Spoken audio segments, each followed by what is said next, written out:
other than that way that I choose. It's simply another way of saying everything I've just said so far, but it's a beautiful single sentence of ultimate empowerment. I am who I say I am, and my experience is what I say it is.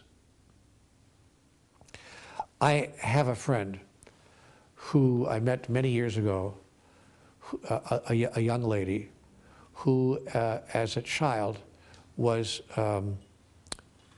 molested by her, some man in her life. I don't know whether it was her father or her uncle. Frankly, I can't remember, but it was some close relative, father or uncle, someone of that nature. But this was when she was, 9 or 10 or 11 or 12, somewhere in that area, 13. I met her as a grown woman. She was around 35 years old or so. And she shared with me that she had been going to a women's support group. And in the women's support group, they heard her story. But they noticed that she was really almost like okay about it. That is, she wasn't carrying a lot of, negative drama around it. She just shared it as a matter of fact. It's just something that happened in her life. But she didn't seem to have a lot of anger, a lot of resentment, a lot of sadness, a lot of upset around it. She was just sharing it. And this women's support group, she told me later, started telling her, you're carrying a lot of, we think you're carrying a lot of hidden anger. It's under the surface. If you're not careful, this is going to boil over and really cause you a problem in your life. It's, sublimated. You're sublimating your anger. You need to stop doing that. Get it out. Get it out.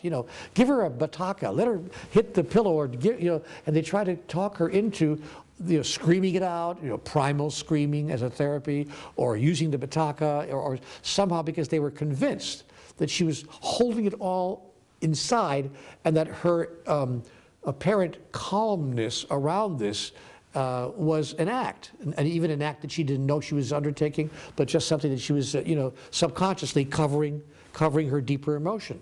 And she couldn't convince them. No, I'm okay about it. I mean, I don't approve of it. I'm not saying, that I would want that to happen to anybody else, but I've come to reconciliation around it. I'm okay. I understand what happened. I understand why he did that. I'm okay. She couldn't convince them that she was okay. I told her to go back to that group and say the following thing: I am who I say I am, and my experience is what I say it is. Very empowering.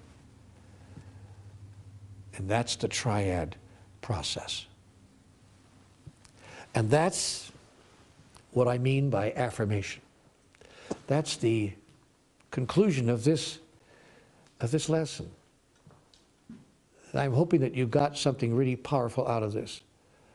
And I want to suggest that you use the triad process and all of the affirmations that I gave you here today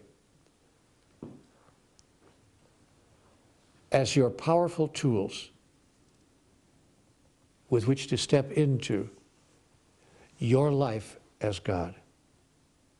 Affirm what is so for you, because there is no ultimate reality other than the reality that you are creating for yourself right now.